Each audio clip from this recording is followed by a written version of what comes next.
Un saludo muy especial a todos los compañeros y compañeras del doctorado en educación de la Universidad Cuauhtémoc y al doctor Oscar Ulises. En esta narración vamos a hacer una introducción al constructivismo como aprendizaje de construcción activa, analizando el objetivo de una clase de música, el cual es conectar las formas expresivas de los gustos sonoros de los estudiantes con las raíces urbanas que antecedieron dichos estilos en décadas pasadas. A diferencia de las teorías conductistas, el constructivismo tiene como característica la concepción de que la estructura cognitiva de un individuo debe ser considerada en sus desarrollos y en sus implicaciones sociales. Desde la postura de los autores estudiados en toda esta materia que hemos visto hasta el momento, de las teorías del aprendizaje, las ideas y conceptos que tiene el individuo que aprende son importantes a la par para lo que es la mediación del otro en consecuencia con la experiencia. Esta palabra es bastante importante y llama la atención, debido a que en el análisis de la teoría del aprendizaje significativo se menciona que el aprendizaje no es solamente el cambio de conducta, sino el cambio en el significado de la experiencia. En esto entonces podemos identificar que cada sujeto es protagonista de su propio proceso de aprendizaje, donde la actividad mental es relevante para tener el papel de procesar y dar sentido a la información que adquiere del ambiente. En este sentido de la teoría constructivista, vamos a reconocer a tres exponentes muy interesantes, como lo son Jerome Brunner, a través de su propuesta de aprendizaje por descubrimiento, a David Ausubel, quien propone el aprendizaje significativo, y a Lev Vygotsky con su enfoque sociocultural.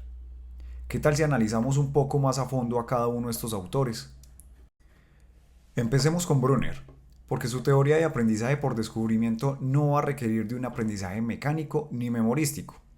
O sea, el estudiante es quien se encarga de desarrollar el aprendizaje en un proceso de reordenamiento, transformación y reconstrucción de la información para encontrar en ella una forma de pensamiento crítico y creativo que le permita desarrollar la capacidad resolutiva de problemas en una asimilación propia de su ritmo y estilo de aprendizaje.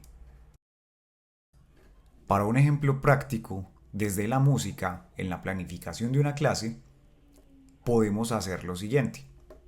Si el aprendizaje es por descubrimiento, el hallazgo debe ser personal. El estudiante asume un rol de investigador arqueológico para esta clase y el docente va a detonar la exploración cuando pide identificar sonidos extraños en una pieza sonora. Recordemos que la clase tiene que ver con los sonidos de las músicas urbanas. Entonces en el desarrollo, los estudiantes en las piezas escuchadas deben encontrar similitudes sonoras con los temas modernos, para que al final el docente que guía el proceso de manera inductiva genere preguntas acerca de los aspectos que se mantienen o cambian respecto a las músicas urbanas. Las respuestas a estas preguntas son las que determinan cómo los estudiantes descubrieron de manera crítica y creativa los aspectos que se trazan con el objetivo de la clase. Ahora con Ausubel, se entiende que el aprendizaje significativo le permite al estudiante acercarse a una idea nueva a través de sus conceptos preexistentes, siendo como una forma de respaldo y relación explicado como subsunsores, que son esos conocimientos previos modificados pero ahora en nuevos niveles. La diferencia de este aprendizaje significativo en comparación con el aprendizaje por descubrimiento es la forma en que la información se presenta, ya que en el aprendizaje por descubrimiento no se muestra en su forma final, pero en el aprendizaje significativo sí se reconstruye desde el final con base en los conceptos y experiencias que el estudiante ya tiene. ¿Cómo podríamos aterrizar esta teoría en una clase de música?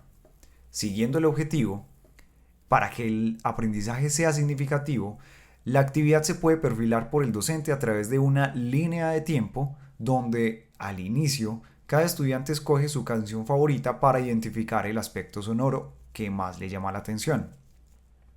En el desarrollo de la actividad, el docente presenta en un organizador la forma en que el estudiante debe anclar su canción favorita con los aspectos de las músicas que le anteceden. llegando al cierre con una conclusión del por qué su música favorita se desarrolló en una raíz urbana específica en años anteriores. Lev Vygotsky nos da una aclaración muy importante. El estudiante depende de ámbitos como su evolución biológica, tema que nos recuerda un poco a Piaget, pero también depende de su capacidad psicológica y además de su estado ontogenético, que es la relación entre su condición cognitiva y su medio sociocultural. Lev Vygotsky menciona algo muy importante sobre la autorregulación, y es que esta no depende solamente de su capacidad mental, sino que depende en gran medida de la interacción social. Por esto, se concibió que la zona de desarrollo próxima es una forma de mediación donde la escuela y sus actores educativos son quienes impulsan la internalización del proceso interpsicológico del estudiante desde el nivel social. En la planificación de una clase de música bajo esta perspectiva, si el aprendizaje se debe desarrollar bajo una mediación que saque provecho de la interacción para la zona de desarrollo próximo, la actividad deberá centrarse en una especie de ensamble intergeneracional, donde a través de loops y herramientas digitales los estudiantes exponen un ritmo moderno en grupos, teniendo soporte de otras pistas otorgadas por el docente con la finalidad de intervenir esos loops de forma creativa para llegar a una fusión. Esa fusión no debe caracterizarse de una forma lineal en la evolución sonora, sino en una expresión concretamente distinta, pero con los matices generacionales de la música urbana que se está explorando. Y ya para finalizar esta narración, encontramos elementos claves en estas teorías que son importantes si encontramos sentido en que, primero, el estudiante debe asumir un rol activo con capacidad de autorregulación. El docente es quien genera el entorno de aprendizaje y orienta los procesos planteando desafíos. Por último, la evaluación se debe considerar para valorar la capacidad de aplicar lo que se aprendió durante el proceso.